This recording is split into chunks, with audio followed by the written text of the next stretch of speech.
ഇനി നമുക്കിപ്പോഴെങ്ങും കാണാൻ പറ്റില്ല, കല്യാണം അടുപ്പിച്ചേ കാണാൻ പറ്റുള്ളൂ, അത്രയ്ക്ക് വർക്കുണ്ട് എന്നൊക്കെ പറഞ്ഞു പോയ മനുഷ്യനാണ്. എന്തോ ഭാഗ്യം കൊണ്ട് ക്രിസ്മസിൻ്റെ അന്ന് വർക്കില്ലായിരുന്നു, അതുകൊണ്ട് വീട്ടിൽ വരാൻ പറ്റി. അങ്ങനെ ആൾ നാട്ടിലെത്തിയിട്ടുണ്ട്. ഇപ്പം നമ്മൾ കരുനാഗപ്പള്ളി വരെ പോയിരിക്കുകയാണ് ചേട്ടായുടെ 2 കൂട്ടുകാരെ കാണാൻ വേണ്ടിയിട്ട്. ഇതാണ് ഗിരിയും അശ്വിനും. ഇവർ നമ്മുടെ നാട്ടുകാരല്ല കേട്ടോ, വേറെ ജില്ലക്കാരാണ്. സത്യം പറഞ്ഞാൽ അവരുടെ സ്ഥലം ഞാൻ മറന്നുപോയി കേട്ടോ. അവർ ഒരു ജോലിയുടെ ഭാഗമായിട്ട് കരുനാഗപ്പള്ളിയിൽ വന്നതാണ്. അപ്പോൾ ഇവിടെ വന്ന സ്ഥിതിക്ക് നമ്മൾ പോയെന്ന് കാണണമല്ലോ. അങ്ങനെ അവരോട് കാര്യമൊക്കെ പറഞ്ഞ് ടാറ്റയൊക്കെ പറഞ്ഞിട്ട് നമ്മൾ നേരെ വന്നത് മൈജിയിലാണ്.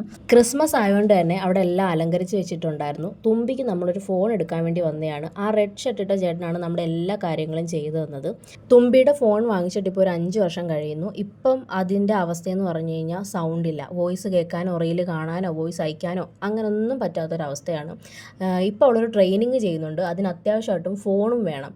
അപ്പോൾ അവളുടെ ആ പഴയ ഫോൺ കൊണ്ടു നടക്കാൻ പറ്റാത്തത് കൊണ്ട് പുതിയ ഫോൺ അത്യാവശ്യം ആയതുകൊണ്ട് നമ്മളിപ്പോൾ വാങ്ങിക്കുകയാണ്. അങ്ങനെ അവളെ കൊണ്ട് പറ്റുന്ന രീതിയിൽ അവൾക്ക് സ്വന്തമായിട്ട് തന്നെ അവളുടെ പൈസയ്ക്ക് ഒരു ഫോൺ വാങ്ങിച്ചു.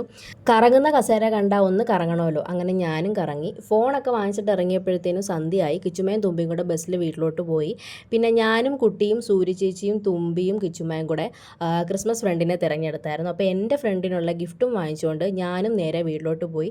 വീട്ടിൽ ചെന്നിട്ട് ഇനി ക്രിസ്മസ് പരിപാടികളൊക്കെ ഉണ്ട്, ക്രിസ്മസ് ഫ്രണ്ടിനുള്ള ഗിഫ്റ്റൊക്കെ കൊടുക്കണം. അപ്പോൾ തൽക്കാലം ഇന്ന് ഇത്രയേ ഉള്ളൂ. ബൈ.